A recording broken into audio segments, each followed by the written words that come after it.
जय भोलेनाथ। आज मैं आपको सुनाने जा रही हूँ सातु तीज की व्रत कथा। एक बार एक साहूकार था। उसके 7 बेटे थे। भाद्रपद की कृष्ण तृतीया को सातु तीज का दिन आया।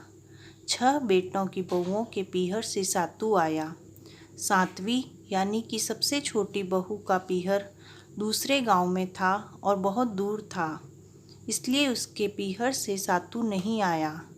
उसने अपने पति से कहा, मेरे सातु तीज का व्रत किया है, सबके तो पीहर से सातु आया है, लेकिन मेरा पीहर यहाँ नहीं है, इसलिए मेरे पीहर से सातु नहीं आया, इसलिए आप मुझे सातु ला कर दीजिए।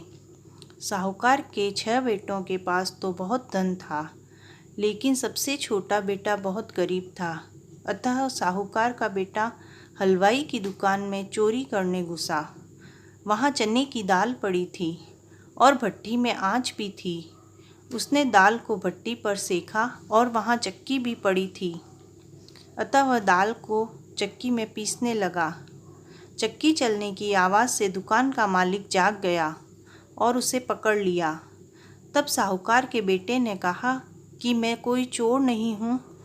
आज मेरी पत्नी ने सातु तीज का व्रत रखा है और उसका पीहर यहाँ नहीं है, इसलिए उसके सातु नहीं आया और मैं बहुत गरीब हूँ। मैं केवल 1.25 सेर का सातु बना कर ले जाऊँगा, फिर आप चाहे मुझे मारो या दरबार में पकड़वा दो। दुकान के मालिक को उस पर दया आ गई और उसने कहा, तुम घर जाओ, मैं सुबह तुम्हारे घर सातु भिजवा दूँगा। तुम्हारी पत्नी को मैंने बेटी मान लिया है। दूसरे दिन दुकान के मालिक ने 1.25 सेर का सातु और बहुमूल्य वस्त्र आदि साहूकार के घर भिजवा दिए। तो उसकी सभी जेठानियाँ देखकर ईर्ष्या करने लगी और पूछने लगी कि ये बहुमूल्य वस्त्र और सातु कहाँ से आए हैं। तो सास ने भी उससे पूछा कि तेरा पीहर तो यहाँ नहीं है, फिर ये सब कहाँ से आया है।